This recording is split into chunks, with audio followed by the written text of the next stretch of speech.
Jim, we're getting so many great questions. I don't know if you're seeing them flash across the bottom, but one of them was about what has kept you motivated throughout the pandemic. And I know you've mentioned that this sort of sparked your love for curling. Not that maybe you lost it, but a different perspective. But that's a great question about what has kept you motivated amidst all of this. It's not hard to be motivated right now, like in terms of going to the Olympics. It's a dream come true, like how lucky we are to still be able to do what we love to do. And we want to go over there and we want to play well and perform well. So it's just a little bit complicated in terms of balancing and our families and trying to figure out how to homeschool, well train for the Olympics and all the planning and everything that goes involved right now. But the motivation is always there. I mean, I love to play. I love to curl. I love to slide on the ice, and it gives me a lot of joy. So in a time during this pandemic when joy is maybe a little bit more tricky to find, we're kind of grasping on all the joy that we can get, and we get to do what we love to do with people that I love. So actually feeling quite grateful. It's complicated. It wasn't as complicated.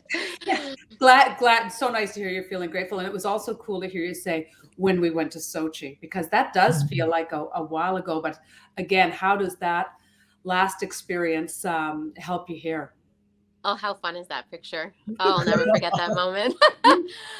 Experience definitely helps. You know what to expect. We know all the things that we were super grateful for that we would never change. And so we're going to try to go in with the same attitude and have fun and just soak up the experience and do our very best to represent Canada as well as we possibly can and leave it all on the ice. So I'm like getting captivated by the pictures, getting distracted. It's super exciting. And as much as Sochi was 8 years ago, it feels like yesterday. Like Isabella was 1 and she's now 9. It's so hard to believe. And I think it's because we're doing what we love to do.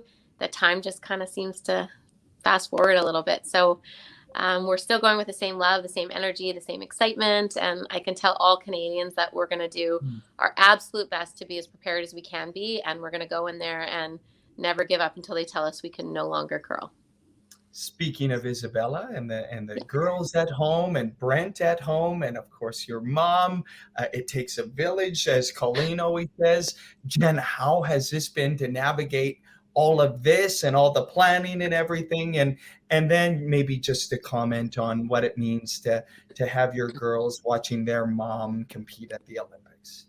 Yeah, it's definitely a little bit more complicated to navigate because we're trying not to see anybody. My mom is going to come here. Brent actually curls his provincial during the Olympics, so mom's going to come and take care of the kids then, and they're going to sit and cheer together and watch together. I'm sure she'll be up all night. My mom does not miss a game live. So if you're wondering who's watching, my mom will definitely be tuning in, hopefully with some other Canadians that can't sleep for those 2 a.m. draws. But yeah, I couldn't do it without my mom, without Brent, without so many other friends and family that are just in our corners. I pick up the phone and I need help and they're always there. And even with all of this, like people bringing groceries and just kind of helping out with encouraging words and helping find like accommodations and everything that we needed in order to have this training camp. So feeling very lucky. And then for my girls that are going to be old enough to remember, like Skyla, the last time we went to the World Championship was 2018 and she was just 1. So she's 5 now and she'll remember. And I think that's pretty great. And they're so excited. Isabella has to do a speech on a famous Canadian and she chose me. So, and the speech is in February. So it's kind of really, like, she's really excited about it. And her classmates and her teachers are super excited. And I think they're doing a little bit around the Olympics. So I think my girls feel like little celebrities a little bit. And they're just enjoying. Honestly, if you were to ask them, they just love watching me chase my dreams because that's all we talk about in our house is just doing what you love to do, chasing your dreams and never letting anybody tell you you can't do something because we can do anything we set our minds to. I think I'll get that tattooed on my arm right there. I'm going to try to play that back in my mind.